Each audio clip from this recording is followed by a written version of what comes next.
मैं आपका फिर से एक बार स्वागत करता हूं अपने YouTube चैनल ऋषि ट्रिकी पाठशाला। इस वीडियो में आप ट्रिक के माध्यम से बहुत ही इम्पॉर्टेंट एग्ज़ाम में बार बार पूछे गए आइडम फ्रेजेस को मैं आपको याद करा दूंगा। इसकी याद कराने की पूरी गारंटी है। बस आप वीडियो को लास्ट तक देखना और आपका मैं बहुत ही कम समय लेते हुए लर्न कराने की कोशिश करूँगा। शुरू करते हैं। पहला, इस चित्र में एक राक्षस आपको दिख रहा है जो मिट्टी का बना हुआ है। मिट्टी को इंग्लिश में क्ले कहते हैं। तो इस क्ले वर्ड से आपको याद हो जाएगा फीट ऑफ क्ले। फीट माने पैर होता है, मतलब इसका पूरा शरीर क्ले का बना हुआ है जो कमज़ोर और टूटा फूटा दिख रहा है। तो इसका अर्थ हो जाएगा फीट ऑफ क्ले का कमज़ोर या टूटी पूर्ण व्यक्ति। तो बस आपको ज़्यादा कुछ समझना नहीं है, इसी के जरिए आपको याद करना है क्ले, फीट ऑफ क्ले यानी कमज़ोर या ट्यूटीफुल व्यक्ति।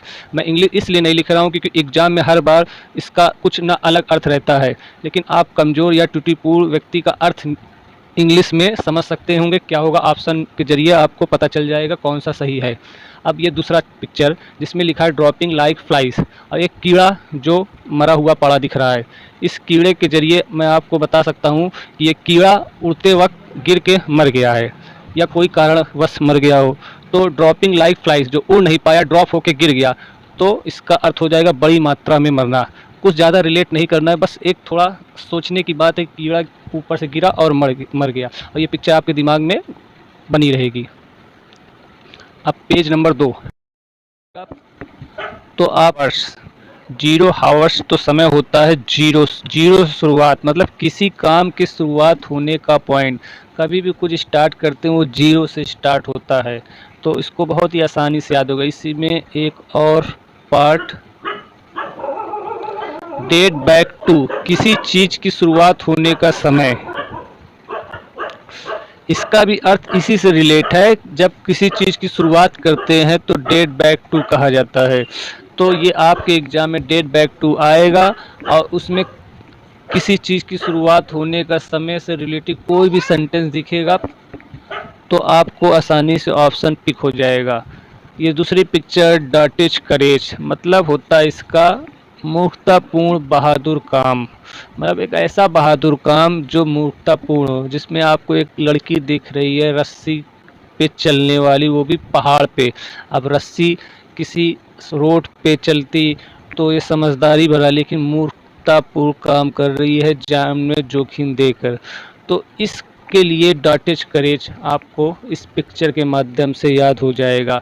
इसी में एक दूसरा है by the skin of your teeth, मतलब देखो ये काम वही लड़की द्वारा कर रही, लेकिन मुश्किल से कर पा रही है, सही से नहीं, मुश्किल से कर पा रही है। तो ये आपको दूसरा भी आसानी से याद हो जाएगा। एक तीसरा संतुलन बनाना। अब ये देखिए रस्सी को पार करने में इसको कितना संतुलन की ज़रूरत है। अगर संतुलन से नहीं जाएगी तो ये गिर के मर सकती है। इसलिए इसका अर्थ हो जाएगा average itself out. Average itself out का अर्थ हो जाएगा संतुलन बनाना। अगर कोई भी ऑप्शन में इस तरह का संतुलन बनाना से रिलेटेड कोई भी वर्ड मीनिंग हो जाएगा तो आप उसे आसानी से याद कर सकते हैं। एक तीसरा आपको दिख रहा है आओ इंस्पायरिंग, AWE, आओ इंस्पायरिंग, अपने गुणों के कारण दूसरों को भय पैदा करना। जैसे कभी भी कोई आपके सामने सर्कस दिखाता है या कुछ भी करता है तो आपको डर लगने लगता है कि ये गिर ना जाए, लेकिन देखने में अच्छा भी लगता है और डर भी लगता है। तो वो अपने गुण के कारण दूसरों में भय पैदा कर देती, तो उसका अर्थ हो जाएगा आओ इंस्पायरिंग। तो आपको ये पिक्चर में 1 2 3 4 5 6 आइडम फ्रेजेस याद हो जाना चाहिए मेरे हिसाब से। पेज नंबर 3 देखिए, इस पिक्चर में आपको क्या नज़र आ रहा है, एक कैंडल जो एकदम स्टैंड पे खड़ा हुआ है। तो इसमें देखिए आपको 3 आइडियम फ्रेज याद हो जाएगा। होल्ड ए कैंडल टू, इसका मतलब होता है समतुल्य होना। अब देखिए दोनों कैंडल एक बराबर पे खड़े हैं, समतुल्य हैं, तो ये भी याद हो जाएगा। Fit to hold a candle, अब कैंडल देखिए फिट है, एकदम सीट पे खड़ा है, तो fit to hold a candle मतलब गुरु में समान होना, गुणों में समान होना, सॉरी गुणों में समान होना। देखो दोनों एक ही तरह खड़े हैं तो दोनों के गुण समान हैं। बस आप रिलेट करके याद करिए और कुछ नहीं इसमें करना है।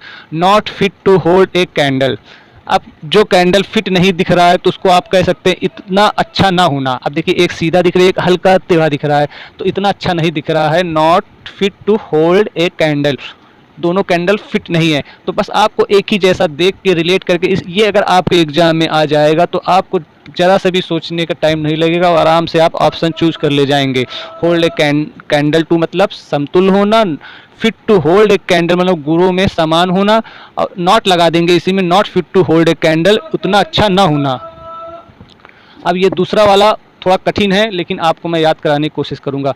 ड्रॉ ए लॉन्ग बो, लॉन्ग बो माने होता ही है धनुष, लेकिन एक ड्रॉ खींचना है। तो उन्होंने कोई से धनुष बनाने के लिए कह रहे हैं ड्रॉ करने के लिए, तो वो उन्होंने इतना लंबा धनुष बना दिया।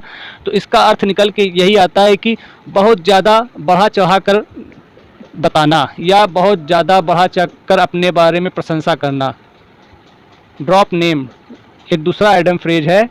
ड्रॉप नेम मतलब किसी को प्रभावित करने के लिए बड़े लोगों का नाम लेना। जैसे मैं मोदी जी को जानता हूँ, जैसे मैं सलमान को जानता हूँ, तो ड्रॉप नेम मतलब अधिक किसी को प्रभावित करने के लिए बढ़ा चढ़ा कर। तो दोनों एक दूसरे से मिलता जुलता नज़र आया, इसलिए मैंने इस आइडियम फ्रेज में दोनों को ले लिया है। अब आते हैं पेज नंबर 4 में। एक आदमी अपने पीठ के पीछे बोरा लेके जाता हुआ दिख रहा है। इससे आपका आइडियम फ्रेज रिलेट होता है get the sack. Get the sack का अर्थ ही होता है नौकरी से बर्खास्त करना। नौकरी से जब किसी को निकाला जाता है तो इसी तरह ये बोरिया बिस्तर बांध के जाता है। इसी से रिलेटेड एक और है हेड विल रोल, मतलब होता है बहुत सारे लोगों को नौकरी से बर्खास्त होना। तो ये दोनों आइडियम को एक दूसरे से रिलेट करके आप पिक्चर के माध्यम से याद कर सकते हैं। दूसरे पिक्चर में एक फ़ौज का जवान जो अपने से बड़े जवानों को यस सर सीना तान के ठुड्डी, ये आपकी ठुड्डी ऐसे आगे करके, इस ठुड्डी का अर्थ ही होता है चिन्ह, और कस के बोल रहा है यस सर। तो लेड विद द चिन्ह, लेड विद द चिन्ह का अर्थ होता है बिना परिणाम से डरे बोलना या कुछ करना। तो आपको ये याद हो जाएगा। दूसरा है keep your chin up. Keep your chin up का अर्थ होता है परिस्थिति बनाए रखना। चलिए इससे रिलेट करते हैं। फौज लोग को कभी भी जंगल हो या पानी हो या वायु हो, किसी भी स्थिति में वो अपनी उसी स्थिति के अनुसार ढल जाते हैं, या कहीं भी युद्ध हो या कहीं भी मारपीट हो, वो उसी स्थिति में आके उनके अनुकूल परिस्थिति को बनाए रखते हैं। तो इससे आपका रिलेट हो जाएगा परिस्थिति बनाए रखना। अब पेज नंबर आपको 5 में आपको एक लड़की एक दूसरी लड़की की टांग पकड़ के घसीटते हुए ले जाती नज़र आ रही है, क्योंकि ये लड़की जो घसीटते हुए जा रही है कुछ काम नहीं करती, आलस से भरी हुई है, काम करने से मना करती है। तो इससे आपका रिलेट करते हुए एक आएगा idiom phrase drug your feet. Drug your feet मतलब होता है कार्य करने में ढिलाई, कार्य करने में ढिलाई या अनिच्छा। एक दूसरा आइडियम फ्रेज आपको दिख रहा होगा lets the grass grown under their feet. इसमें भी आप ये रिलेट करते हैं कि कार्य करने में ये लड़की आलस कर रही है, इसलिए एक दूसरी लड़की इसका टांग पकड़ के घसीट के ले जा रही है काम करवाने। तो आप एक दूसरे से रिलेट करके आप आसानी से याद कर सकते हैं।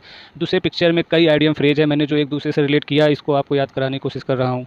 इसमें पहला आपको दिख रहा होगा सबसे ऊपर help for the leather. Help for the leather का अर्थ होता है जल्दी से जल्दी। अब देखिए ये ड्रॉ लाइन है, इसमें रेस हो रही है, ये दोनों बहुत ही जल्दी से जल्दी उसको छूना चाहते हैं।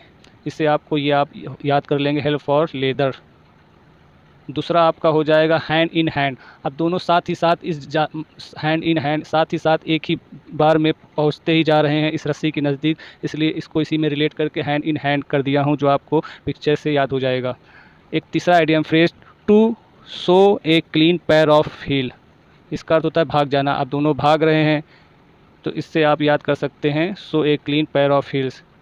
तीसरा आपका हो जाएगा win by a nose. Win by a nose का अर्थ होता है एकदम कम अंतर से, दोनों लोग रस्सी को छूने जा रहे हैं, जीत के एकदम नज़दीक हैं, जिसका अंतर में समानता बहुत ही कम नज़र आ रहा है। तो इससे आप याद कर सकते हैं विन बाई नोज, एकदम कम अंतर से विजयी होना। एक चौथा आपका हो सकता है, चौथा पांचवा with in A whisker win by A whisker. दोनों का अर्थ होता है किसी काम को करने में बहुत नज़दीक होना। दोनों लोग रेस में भाग लिए हैं लेकिन बहुत ही नज़दीक पहुंच गए हैं, किसी काम को करने के लिए बहुत नज़दीक हो जाना। तो इससे आप ये याद कर सकते हैं।